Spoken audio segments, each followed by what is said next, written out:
In my 40 years of being here at the university, there have been a number of initiatives that I think have contributed to our diversity and inclusion initiatives.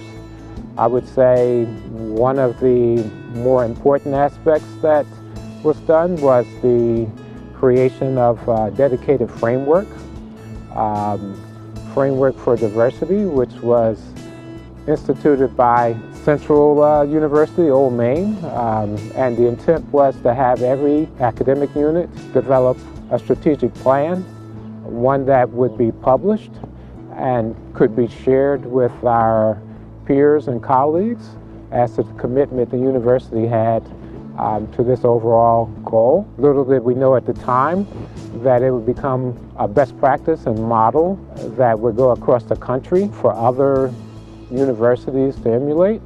Frequently we still are approached about how we're able to do many of the things that we do, and they're always surprised that we actually published. And not only is it published, it's available to the public to see the kinds of engagements that we have and the outcomes that we hope to have once we reach some of those goals. When I started, we were not the Eberly College of Science. We were just the College of Science. I say just, but we never say just when we're talking about science. There's nothing ordinary about us. We think of ourselves, and we are preeminent when it comes to the outreach experiences and the kinds of support that we provide to students. We pay attention to the Climate and Diversity Committee, the leadership that the deans have provided, and I think we've become a much more family-friendly college and organization, and one that's willing to actually engage each other in dialogues. Looking at climate in the early years, we didn't have as many opportunities for leadership engagement for women and underrepresented populations. And so we thought one of the ways that we would go about making changes is providing an administrative fellows program, one that would allow for those individuals that wanted to look beyond their current roles. And I think that as we've become more comfortable looking at data the way we would normally approach anything else, particularly research, we've discovered that we still have room for growth and development, and I think that with the current group of department heads and associate heads for diversity and inclusion, and of course the dedicated office where I serve, and the commitment to transparency, that we'll begin to be the kind of college that we've always been, but expanding it to be more than just our rankings nationally where research is concerned, but also in terms of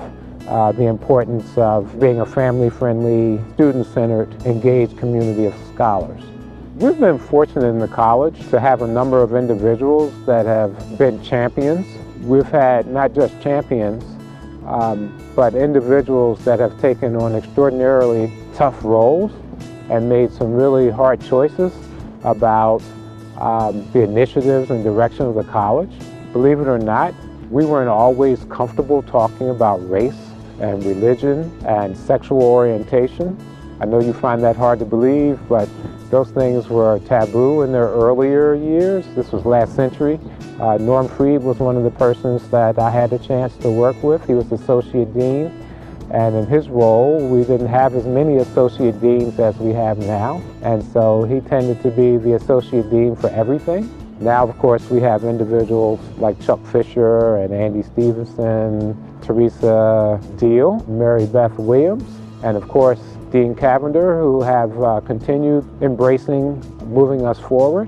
When we look at the departments, chemistry and physics have always been the two departments that have carried the banner for the successes that we've had in that area. And when we look at some of the more current initiatives, like I know it's referred to as the Millennium Scholars Program, but in actuality it's really Millennium Science.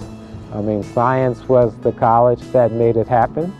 Of course, we were fortunate to have a STEM community that saw the merits and are now part of that activity, but as far as the heavy lifting was concerned, I'm proudly giving the credit to Dean Larson, Mary Beth Williams. Chuck Fisher now is the person who's in that role, but those individuals were instrumental in making some of the more serious dents into moving us forward, particularly as we look at where we are now, committed to some new programs that will hopefully in the next 4 or 5 years we'll begin to see a number of new PhDs as a result of the commitments the college made and now the university and the rest of the STEM community.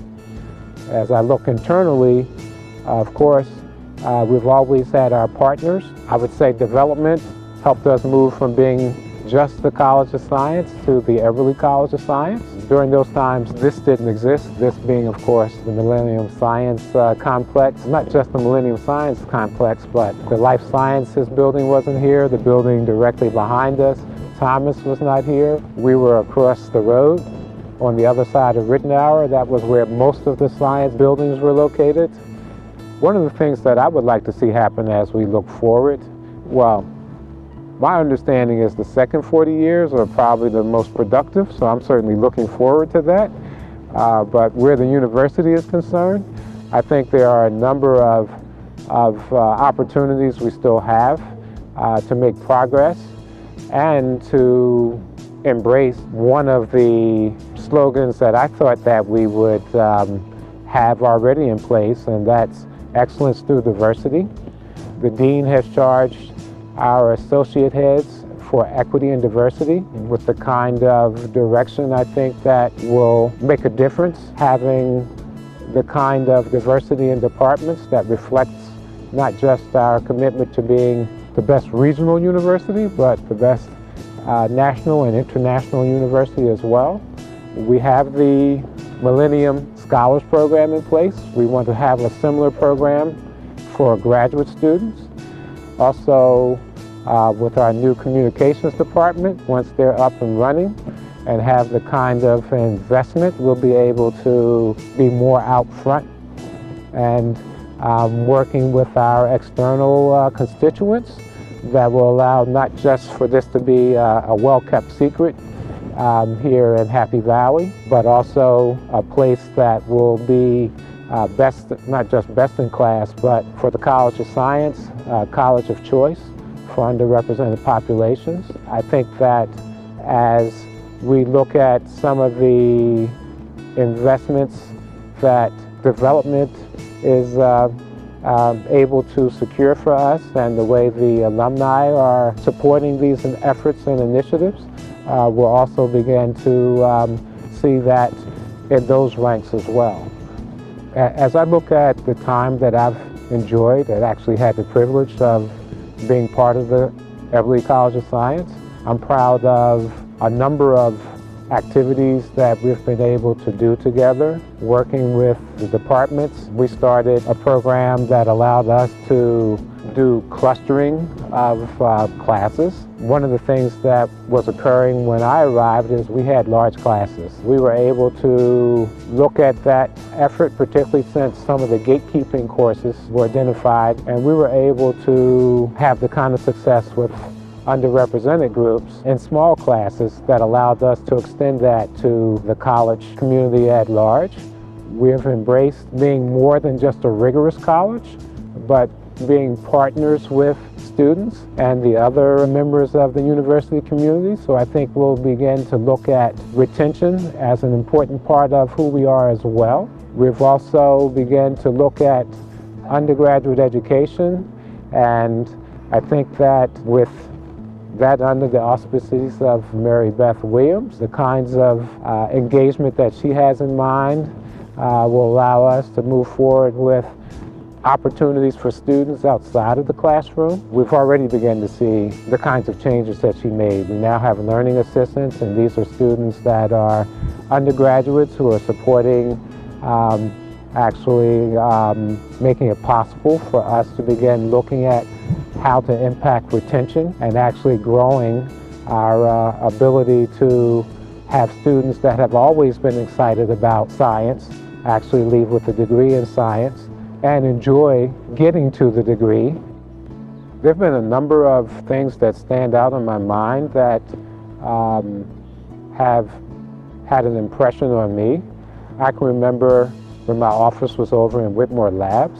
This was in 1988. We had student protests occurring in front of the telecommunications building. These were underrepresented students asking for the university to be more receptive to the plight and situation of African American students at the time. But from that confrontation, there was the outgrowth of what's now known as the Vice Provost for Educational Equity Office.